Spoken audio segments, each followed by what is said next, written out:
नमस्ते, सलाम, Sat Shri Akal and hello. How are you बच्चों? आप लोग कैसे हैं? होप आप लोग बहुत अच्छे होंगे। बच्चों, आज मैं 9th क्लास क्षितिज हिंदी का चैप्टर 15 मेघ आए आप लोगों के समक्ष लेकर आई हूँ और इसके कवि हैं सर्वेश्वर दयाल सक्सेना। मेघ आए चैप्टर कवि ने मानवीकरण के रूप में पूरा ही लिखा हुआ है और कवि ने बादलों के आगमन की तुलना सज धज कर आने वाले एक शहरी मेहमान और शहरी दामाद से की है। ग्रामीण संस्कृति में दामाद के आने पर उल्लास का जो वातावरण बनता है, उसी उल्लास को मेघ रूपी शहरी मेहमान के आने पर दिखाया गया है।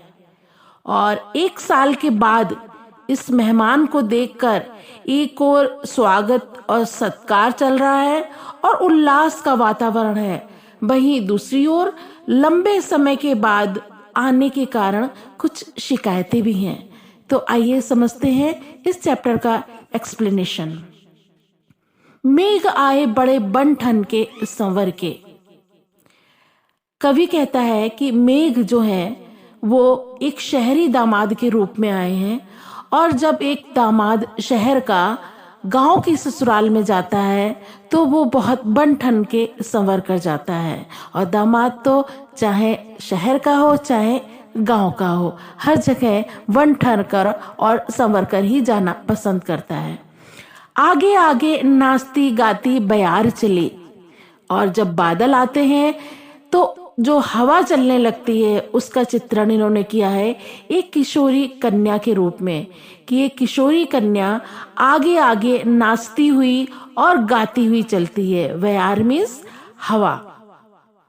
दरवाजे खिड़कियां खुलने लगी गली गली, और जब हवा चलती है तो दरवाजे और खिड़कियां खुलने लगती हैं हर गली में।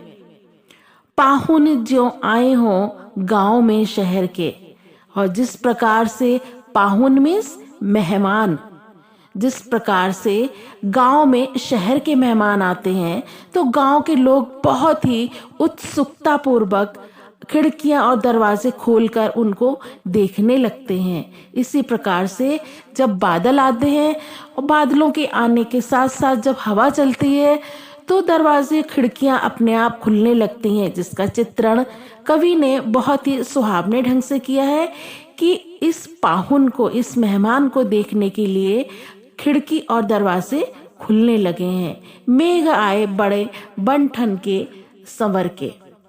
आइए अब देखते हैं दूसरा स्टेंजा।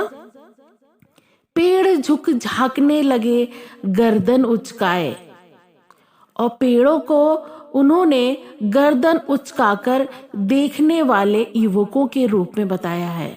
वो गर्दन उचकाकर देख रहे हैं क्योंकि शहरी दामाद गांव की ससुराल में आया हुआ है।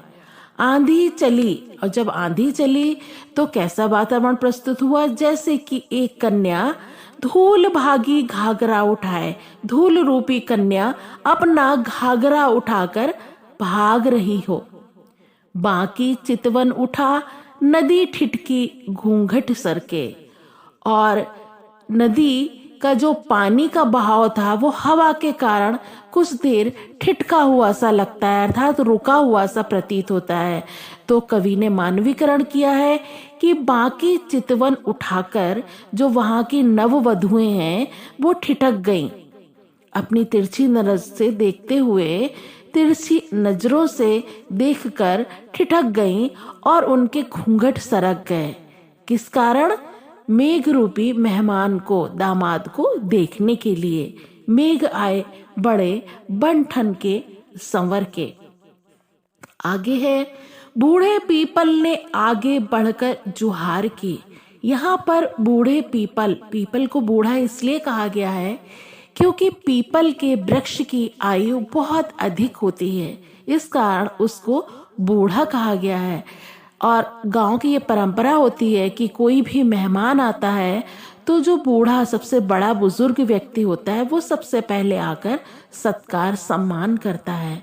तो बूढ़े पीपल ने आगे बढ़कर जुहार की, नमस्कार किया, अर्थात उन्होंने आगे बढ़कर नमस्कार किया। उसका चित्रण कवि ने ये बताया है कि जिस प्रकार से जो पीपल का वृक्ष है हवा के आने पर झुक जाता है, तो उन्होंने इसका चित्रण इस प्रकार किया है कि जैसे कि एक बूढ़े व्यक्ति ने आगे बढ़कर नमस्कार किया हो। किसके लिए? मेहमान के सामने। हर साया ताल लाया पानी परात भर के। और जो तालाब था वो पानी परात भर कर लाया खुशी के कारण, अर्थात तालाब में पानी भरा था तो ऐसा लग रहा था जैसे कि कोई घर की महिला किसी मेहमान के पैर धोने के लिए परात में पानी भरकर लाई है, जो कि ग्रामीण संस्कृति है।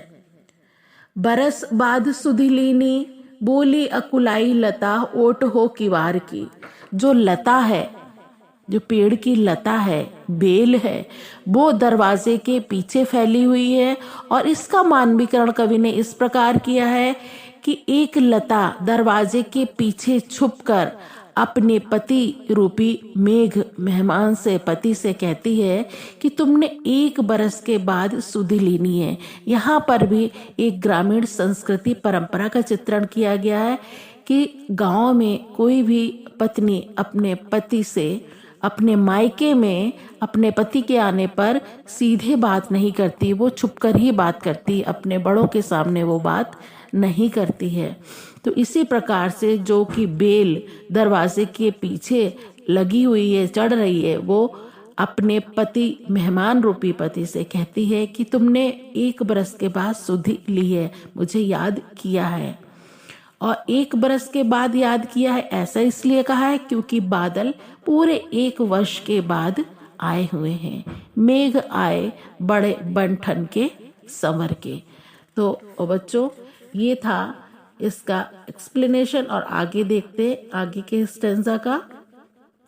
क्षितिज अटारी गहराई दामिनी दमकी। जो क्षितिज रूपी अटारी है, जो क्षितिज हमें दिखाई देता है आसमान और धरती के एक होने की स्थान, वहां पर गहरा रंग हो गया है, अर्थात बादल के कारण गहरा रंग है। दामिनी दमकी और बिजली चमक रही है। क्षमा करो गांठ खुल गई अब भरम की। और उस क्षितिज रूपी अटारी पर पति पत्नी कहते हैं कि अब जो भ्रम था हमें कि तुम मुझे लेने नहीं आओगे, तो वो भ्रम अब मेरा खत्म हो गया है, अब मुझे क्षमा कर दो। बांध टूटा झरझर मिलन के अश्रु ढर के। बांध टूट गया, उन लोगों का जो सब्र का बांध था वो टूट गया है। और दूसरे सेंस में ये कि जो बांध लगे हुए थे, डैम थे, वो टूट गए। और मिलन के अश्रु ढर के, और उन दोनों के मिलने से खुशी के आंसू निकल पड़े। मेघ आए बड़े बन ठन के संवर के। वो जो मेघ थे बहुत ही बन ठन के और संवर कर आए थे। तो बच्चों, ये था इस चैप्टर का एक्सप्लेनेशन। होप आप लोगों को हमारे वीडियोस अच्छे लगते होंगे। यदि आपको हमारे वीडियोस पसंद आते हैं तो प्लीज़ सब्सक्राइब अवश्य कर लीजिएगा, और हाँ, शेयर करना ना भूलिएगा। Thank you.